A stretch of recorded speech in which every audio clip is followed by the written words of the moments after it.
ಮದುವೆ ಆದಮೇಲೆ ನಾನು ಅನ್ನೋ ಪದನ ತೆಗೆದಾಕಿ ನಾವು ಅನ್ನೋ ಪದನ ಬಳಕೆ ಜಾಸ್ತಿ ಮಾಡಬೇಕಾಗುತ್ತೆ ಅಂತ ಹೇಳ್ತಾ ಇದ್ದೆ ನೆನ್ನೆ. ಸೊ ಬಿಫೋರ್ ಬ್ಯಾಚುಲರ್ ಲೈಫಲ್ಲಿ ಹೇಗಿತ್ತಂದರೆ, ನಾನು ಈ ಒಂದು ವಾತಾವರಣನ, ನಾನಿರೋ ಜಾಗನ, ನನ್ನ ತಿಂಡಿ ಊಟ ಯಾವುದನ್ನು ಯಾವಾಗ ಬೇಕು, ಹೇಗೆ ಬೇಕು, ಎಷ್ಟು ಬೇಕು, ಹೇಳೋರಿರಲಿಲ್ಲ, ಕೇಳೋರಿರಲಿಲ್ಲ. ಹೇಗೆ ಬೇಕಾದರೂ ತಿಂದ್ಕೊಂಡು ಅಡ್ಡಾಡಿಕೊಂಡು ಟೈಮ್ ಸ್ಪೆಂಡ್ ಮಾಡ್ಕೋತಾ ಇದ್ದೆ. ದಿನ ಒಂದು ದಿನ ಸಿಕ್ಕಿದ್ರೆ, ರಜೆ ಸಿಕ್ಕಿದ್ರೆ ಅದನ್ನು ಪ್ಲ್ಯಾನ್ ಮಾಡಿಕೊಂಡು ಔಟಿಂಗ್ ಹೋಗೋದು, ಅಲ್ಲಿ ಹೋಗೋದು, ಇಲ್ಲಿ ಹೋಗೋದು, ಸೋಲೋ ಅಡ್ಡಾಡ್ಕೊಂಬಂದು ಖುಷಿಯಾಗಿ ಸ್ಪೆಂಡ್ ಮಾಡ್ತಾಯಿದ್ದೆ. ಆಫ್ಟರ್ ಮ್ಯಾರೇಜ್ ಅದೆಲ್ಲ ತುಂಬಾ ಚೇಂಜಸ್ ಆಗುತ್ತೆ ಮೆಂಟಲಿ. ನಾನು ಏನೇ ಮಾಡಬೇಕು ಅನ್ನೋ ಪರ್ಮಿಷನ್ ತೊಗೋಬೇಕು. ಪರ್ಮಿಷನ್ ಅನ್ನೋದಕ್ಕಿಂತ ಇನ್ಫಾರ್ಮೇಷನ್ ಕಮ್ಯುನಿಕೇಷನ್ ಇಟ್ಕೊಂಡಿರಬೇಕು, ಇನ್ಫಾರ್ಮ್ ಮಾಡ್ತಾ ಇರಬೇಕು. ವಿತೌಟ್ ಇನ್ಫಾರ್ಮಿಂಗ್ ಇದ್ದು ಅಡ್ಡಾಡೋಕ್ಕಾಗಲ್ಲ. ಏನಾದರೂ ಹೋಗಿರ್ತೀವಿ ಅಂತಂದರೂ ಅದನ್ನು ಹೇಳಿಬಿಟ್ಟು ಹೋದರೆ ಒಳ್ಳೆಯದು, ಸೇಫ್ ಅಂತ. ಸೊ ಮೈಂಡ್ ಹೇಗಂದರೆ, ಈ ಬ್ಯಾಚುಲರ್ ಲೈಫ್ನ ಈ ಒಂದು ಇಂಡಿವಿಜುವಲ್ ರೂಮಲ್ಲಿ ಬ್ಯಾಂಗ್ಳೂರಲ್ಲಿ ಅದು ಇಂಡಿವಿಜುವಲ್ ರೂಮ್ ಮಾಡಿಕೊಂಡು ನೆಮ್ಮದಿಯಾಗಿ ಸ್ಪೆಂಡ್ ಮಾಡಿದ್ದೆ. ಸೊ ಆ ಮೆಮೊರೀಸು ಯಾವತ್ತೂ ಮರೆಯೋಕ್ಕಾಗಲ್ಲ.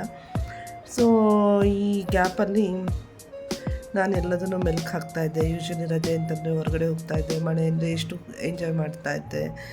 ಆ ರಜೆನ ಒಂದಿನ ರಜೆ ಸಿಕ್ಕರೆ ಅದು ಮೂವಿ ಹೋಗೋದು, ಔಟಿಂಗ್ ಹೋಗೋದು, ಶಾಪಿಂಗ್ ಹೋಗೋದು, ಒಂಥರ ಅದು ಆ ಲೈಫೇ ಡಿಫ್ರೆಂಟ್. ಸೊ ಮ್ಯಾರೇಜ್ ಡೇಸ್ಗೆ ಕಂಪೇರ್ ಮಾಡಲಿಕ್ಕೆ ಆಗಲ್ಲ. ಇದೊಂಥರ ಮನೇನ ನೋಡ್ಕೊತಾ, ಏನೋ ತಿನ್ಕೊಳ್ತಾ, ಏನೋ ಯೋಚನೆ ಮಾಡ್ತಾ, ಫ್ರೆಂಡ್ಸ್ ಮೀಟ್ ಮಾಡೋಣ, ಅಲ್ಲಿ ಹೋಗೋಣ, ಇಲ್ಲಿ ಹೋಗೋಣ, ಯಾವುದೋ ಕಾಲೇಜ್ ಫ್ರೆಂಡ್ಸ್ಗಳು ನೆನಪಾಗೋದು, ಮಾತಾಡೋದು, ಆಟೆ ಹೊಡಿಯೋದು, ಇದು ಎಲ್ಲದೂ ಕೂಡ ಇನ್ನು ಮುಂದೆ ಬದಲಾಗ್ತಾ ಹೋಗುತ್ತೆ ಅನ್ನೋದನ್ನು ನೆನೆಸ್ಕೊಳ್ಳೋಕ್ಕೆ ಒಂದೊಂದು ಸರಿ ಭಯ ಆಗುತ್ತೆ. ಹೌ ಲೈಫ್ ವಿಲ್ ಬಿ ಅಂತ. ಬಿಕಾಸ್ ಈಗ ನಾನಲ್ಲ, ನಾವು ಅನ್ನೋ ಕಾನ್ಸೆಪ್ಟ್. ಸೊ ಈ ಬ್ಯಾಚುಲರ್ ಲೈಫನ್ನು ಮತ್ತು ಸ್ವಲ್ಪ ದಿನ ಒಳ್ಳೆ ರೀತಿಯಲ್ಲಿ ಕಳೆಯೋಣ ಅಂತ ಇದೊಂದಷ್ಟು ಬ್ಲಾಗ್ಸನ್ನು ಮಾಡ್ಕೊಳ್ತಾ ಇದ್ದೀನಿ.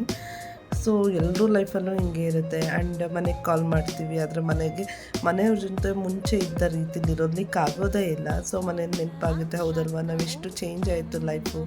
ಆವಾಗ ನಮ್ಮ ಮನೆಗೆ ಹೋಗಬೇಕು ಅಂದರೆ ಅಂದ್ಕೊಂಡ ತಕ್ಷಣ ಹೋಗೋದು, ಬರೋದು, ಎಷ್ಟು ದಿನ ಬೇಕಾದರೂ ಇರೋದು, ರಜೆ, ಆ ಥರ ಎಲ್ಲ ಥಾಟ್ ಇತ್ತು. ಇವಾಗ ಹಂಗೆ ಆಗೋದೇ ಇಲ್ಲ.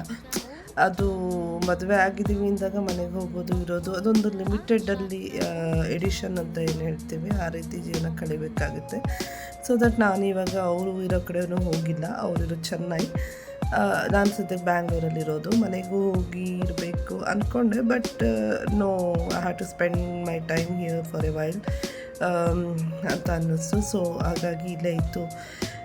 ಈ ಬ್ಯಾಚುಲರ್ ಡೇಸ್ಗಳನ್ನ ನೆನಪಿಸ್ಕೊತಾ ಕೂತ್ಕೊಂಡು ಸ್ವಲ್ಪ ಟೈಮ್ ಸ್ಪೆಂಡ್ ಮಾಡ್ತಾಯಿದ್ದೀನಿ. I will have A good time. By.